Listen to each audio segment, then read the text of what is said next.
আপনাকে সূর্যকমল বাবুকে খোঁজার জন্য সূর্যকমল বাবুই সাজতে হবে।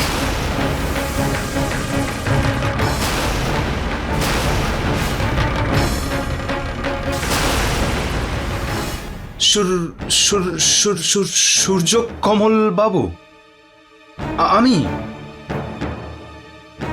তোমার কি মাথা খারাপ হয়ে গেছে? হ্যাঁ, যে তুমি আমাকে তোমার স্বামী বানানোর কথা বলছো?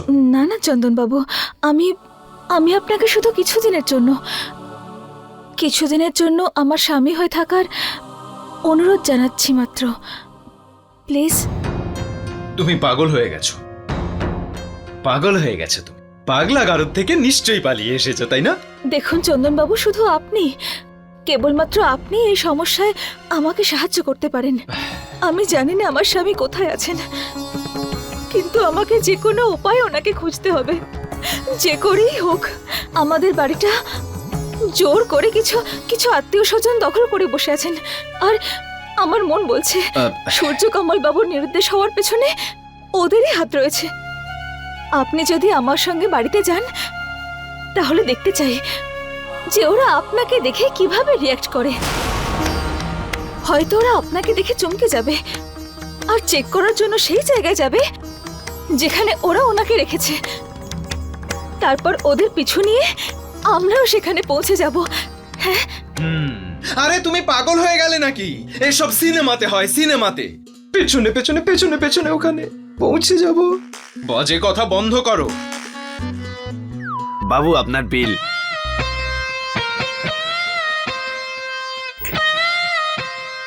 ম্যানেজারকে ডেকে নিয়ে এসো। Quick quick manager. আচ্ছা। দেখুন চন্দন বাবু, এটা বিধির বিধান ছাড়া আর কি বলুন তো। এত বড় পৃথিবীতে যখন আমার স্বামীকে খুঁজতে বেরোলাম, তখন রাধা মাধব আমাকে সাহায্যের জন্য হুবহু ওনার মতোই দেখতে একজনকে আমার সামনে দাঁড় করিয়ে দিলেন। আরে আমি কি করব? তো আমি কি করব? তোমার প্রবলেমে আমার কি এসে যায়? আরে তুমি এসব না অন্য কাউকে দিয়ে করাবে যাও। এমনিতে আমার জীবনে অনেক প্রবলেম আছে, বুঝেছো? ক্ষমা করো আমায়। দেখুন চন্দন বাবু, আমার কথায় বিশ্বাস করুন, প্লিজ আমাকে একটু বোঝার চেষ্টা করুন। আমার সমস্যার সমাধান করতে গিয়ে আপনি কোনো সমস্যায় পড়বেন না, সত্যি, বরং আপনি পুণ্য লাভ করবেন। আর আর তাছাড়া আপনি ভয় বা পাচ্ছেন কেন? যখন স্ত্রী হয়ে আমার ভুল হতে পারে যে আপনি আমার সূর্যকমল বাবু, তাহলে তাহলে অন্য কেউ আপনাকে কেন সন্দেহ করবে বলুন? হ্যাঁ বলুন। দেখুন, এসব কিছু গুটিয়ে নেওয়ার ব্যবস্থা করুন। সামনের সপ্তাহে আপনি লাইসেন্স ক্যান্সেলেশনের নোটিশ পেয়ে যাবেন। বলছি, আপনি? এই ডিভিশনের নতুন ফুড ইন্সপেক্টর আমি।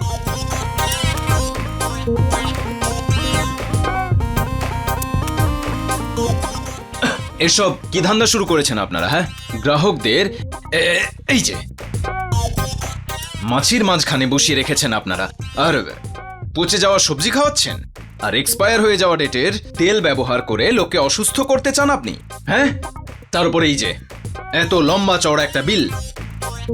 দেখুন স্যার, যা খুশি করুন, কিন্তু আমার লাইসেন্সটা ক্যান্সেল করবেন না। দেখুন, এতে মালিকের তো কিছু হবে না, কিন্তু এখানে যে 22 জন কাজ করে তারা তো খুব অভাবের মধ্যে পড়ে যাবে স্যার। আমি আপনাকে কথা দিচ্ছি, এরপর থেকে এখানে কোনো ভুল হবে না স্যার, কোনো ভুল হবে না।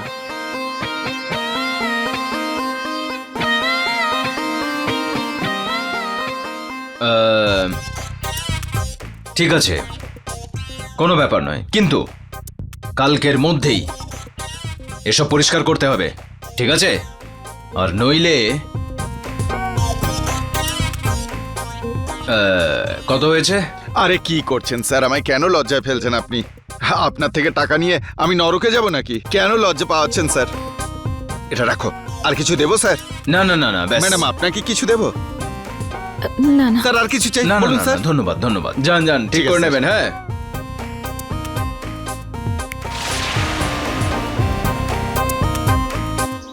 চিন্তা করো না নীরজ, সব ঠিক হয়ে যাবে। ঠিক আছে, রাধে রাধে। নীরজের ফোন ছিল, বলছিল নাকি আজকাল ঋতুর কাকা ওদের বাড়িটা নিজের নামে করানোর জন্য যা নয় তাই করছে। কি এটা কি করে করতে পারেন ওনারা? রাধিকা, ওরা এটাই বলতে চাইছে যে সূর্যকমলকে খোঁজার জন্য ওরা অনেক টাকা খরচ করেছে, আর এখন তার বদলে ওই বাড়িটা ওদের নামে লিখে দিতে হবে। বাপ রে বাপ, কেমন মানুষ বলো, এই রকম কাজ কেউ করে? রাধিকা, ওরা না একটু অদ্ভুত ধরনের লোকজন, যা মুখে আসে তাই বলে দেয়, যা খুশি করে ফেলে। কিন্তু আমার তো একটা ব্যাপারই ভয় হচ্ছে যে ওদের জন্যই সূর্যকমল আর প্রীতি বাড়ি ছেড়ে চলে যেতে বাধ্য হয়নি তো?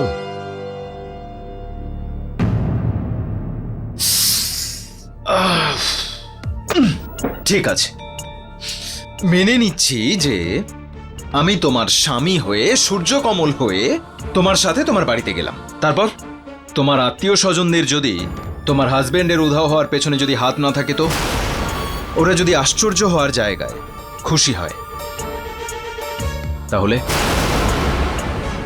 আমি তো ফেঁসে যাব, তাই না? ফেঁসে যাব তো আমি, তাই না? তখন আমি কি করব? হ্যাঁ, আমি কি সকাল সন্ধ্যায় গান করব বসে? দিল দিবানা বিন সजना কে মানে না। থামুন আপনি চন্দন বাবু। এদিকে আমার স্বামীর জীবন সংকটে রয়েছে, আর আপনি মজা করছেন। হ্যাঁ, আমার চেয়ে বেশি মজা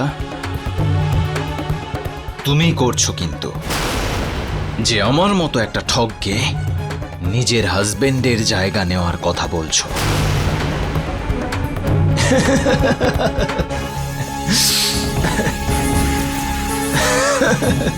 ঠিক আছে, মেনে নিচ্ছি, কিন্তু যখন ও বুঝতে পারবে না, হ্যাঁ, কপাল চাপড়াবে, কপাল।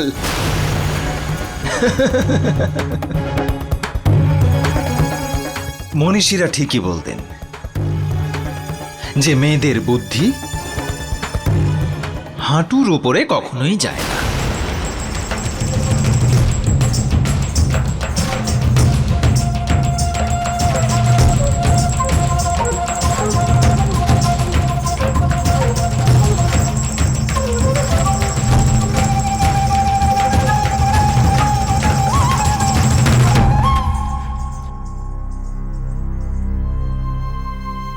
নীরাজ, দাঁড়াও না।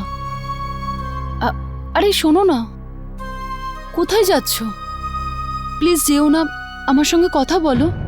তুমি আমার দাদার জেঠু যা করেছে তার জন্য আমার সঙ্গে এরকম করছো কেন? আমি কি করেছি বলো? শুধু আর শুধুমাত্র তোমার জন্য ওনারা এখানে এখনো বসে আছেন। ভাগ্য ভালো যে বৌদি এখানে নেই, নয়তো সাইন করো বলে ওনার মাথা একেবারে খারাপ করে দিত এরা। আমার তো এখন নিজের কাজই আফসোস হচ্ছে, কেন আমি নিজের বৌদির নামে এই বাড়িটা লিখে দিয়ে ওনাকে সমস্যায় ফেললাম।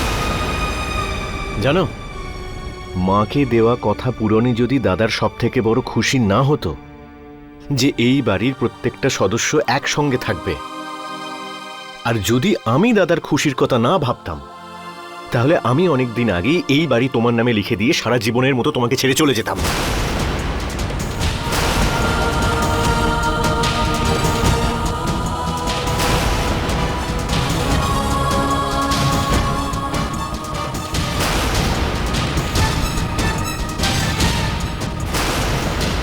তোমরা এবার নিশ্চয়ই খুশি হয়েছো, এবারে শান্তি পেয়েছো তো?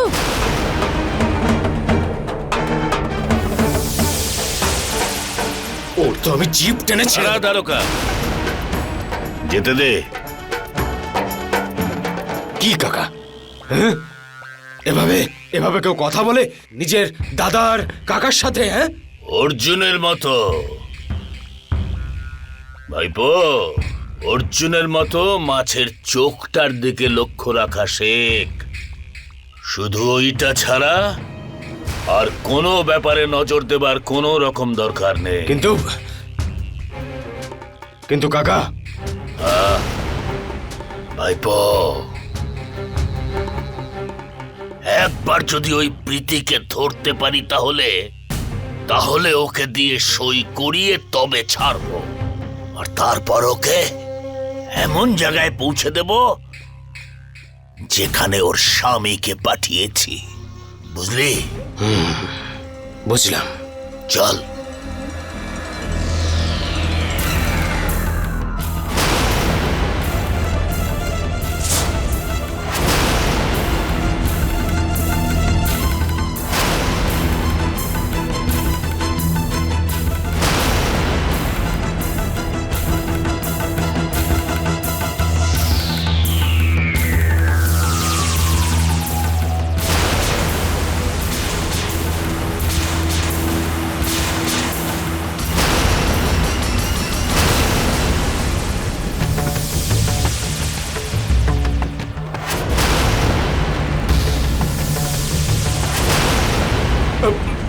প্রীতি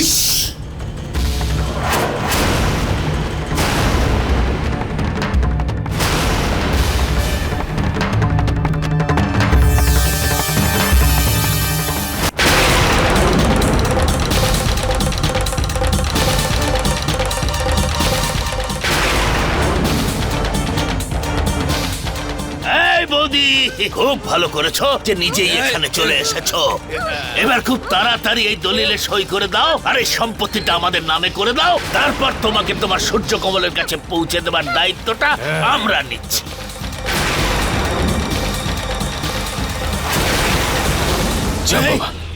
এই তুই কে রে?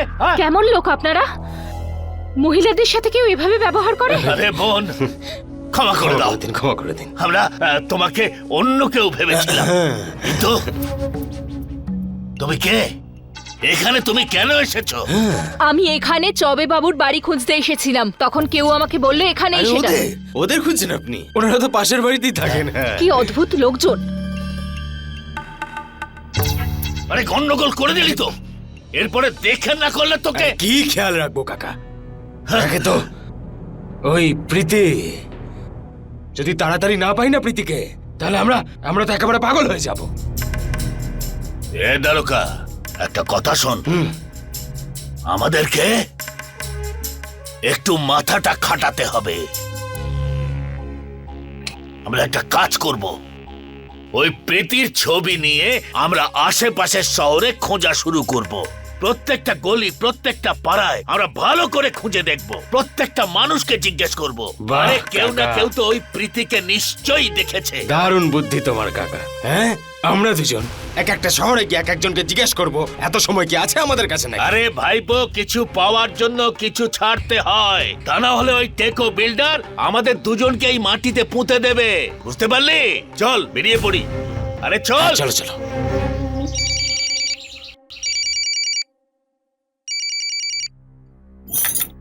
হ্যালো।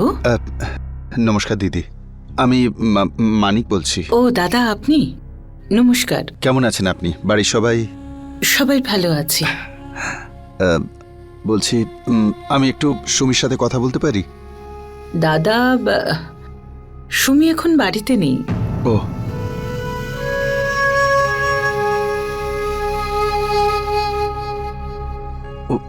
উনি বলছেন যে সুমি বাড়িতে নেই। সুমি বাড়িতে নেই? এদিকে দাও, আমি কথা বলছি। রাধে রাধে দিদি ভাই। রাধে রাধে। দিদি ভাই, আপনি একটু সুমিকে বলে বোঝান না। ওকে বলুন যে যা কিছু হয়েছে তাতে আমি ভীষণ দুঃখিত। আমি আপনার কাছে হাত জোড় করছি, একবার আমার সুমির সঙ্গে কথা বলিয়ে দিন। ব্যাস ব্যাস, একবার আমার মেয়েটাকে ফোনটা দিন। দিদি, সুমি সত্যিই বাড়িতে নেই। ওর বাবার সাথে কাজের জন্য বাইরে গেছে। আচ্ছা, কিন্তু যখনই ও ফিরে আসবে ওকে বলে দেবেন যে আমি ফোন করেছিলাম। আপনি ওকে বলবেন তো? হ্যাঁ, নিশ্চয়ই বলবো। আসলে কি বলুন তো, জন্মাষ্টমী আসছে, আর আমাদের এখানে জন্মাষ্টমীর উৎসব ভীষণ জাঁকজমকের সঙ্গে করা হয়। অনেক বড় করে পুজো হয়, গোপালের পুজো বলে কথা। এই উৎসবে যদি ও না থাকে, আপনি বলবেন তো সুমিকে? হ্যাঁ দিদি, অবশ্যই বলবো। ঠিক ঠিক আছে।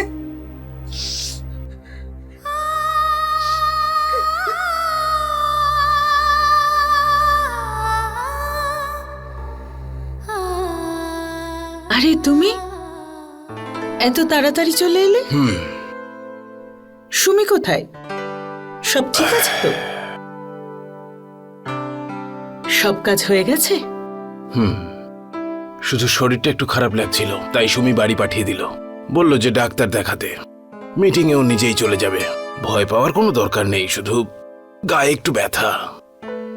আর সুমি তো এমনিতেই সবকিছু সামলে নিচ্ছে। সন্ধেবেলা ডক্টরের কাছে যাব। আচ্ছা, সুমির মা ফোন করেছিলেন।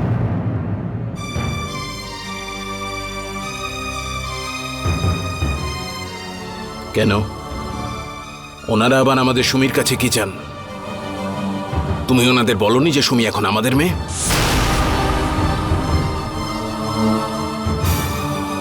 ও হ্যাঁ, তোমাকে বলতে ভুলে গেছি। ওই যে আমাদের যে নতুন ক্লায়েন্ট গোস্বামী বাবু, ওনার সঙ্গে সুমির ব্যাপারে কথা হচ্ছিল। উনি আজ সন্ধেবেলায় পুরোহিতকে নিয়ে ফ্যাক্টরিতে আসবেন। তাই নাকি? পুরোহিত মশাইয়ের কাছে শুনলাম পাত্রের অনেক সন্ধান থাকে। হয়তো সুমির উপযুক্ত কোনো পাত্রের সন্ধান পাবো। ঈশ্বর করুন যেন তাই হয়। আমি কিচ্ছু চাই না, শুধু সুমি সুখী হোক এটাই চাই। সেই চেষ্টাই তো করছি, বাকিটা ওর ভাগ্য। দেখো, এটাও তো ওর ভাগ্যই ছিল যে স্বামী পেল ঋষির মতো আর আমার মতো শ্বশুর। আগের কথা আলাদা, কিন্তু এখন আমি অন্য মানুষ। আর প্রীতিকে দেখো, স্বামী হিসেবে পেয়েছে সূর্যকমলের মতো একজনকে। আর শ্বশুরবাড়ি, হ্যাঁ, আজকাল দেখছি অদ্ভুত ধরনের মানুষ এসেছে ওর বাড়িতে। সত্যি খুব চিন্তা হয় ওর জন্য। ভগবান কখনো কাউকে সব খুশি একসঙ্গে দেন না। একদিকে যখন খারাপ কিছু ঘটে তখন ভালো কিছু অন্যদিকে ঘটে। এক কাপ চা দেবে? এক্ষুনি আনছি।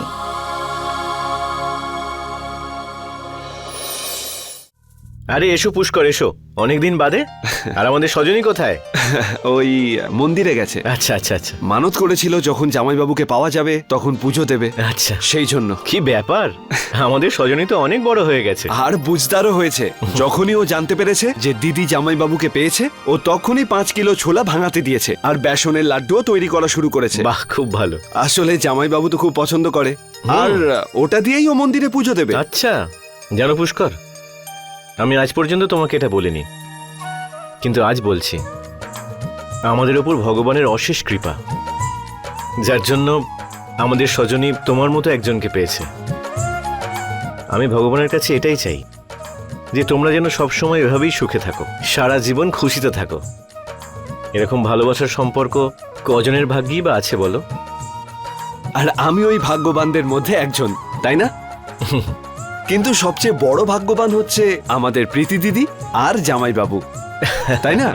একদম। কি জুটি বানিয়েছেন ভগবান, perfectly made for each other, তাই না?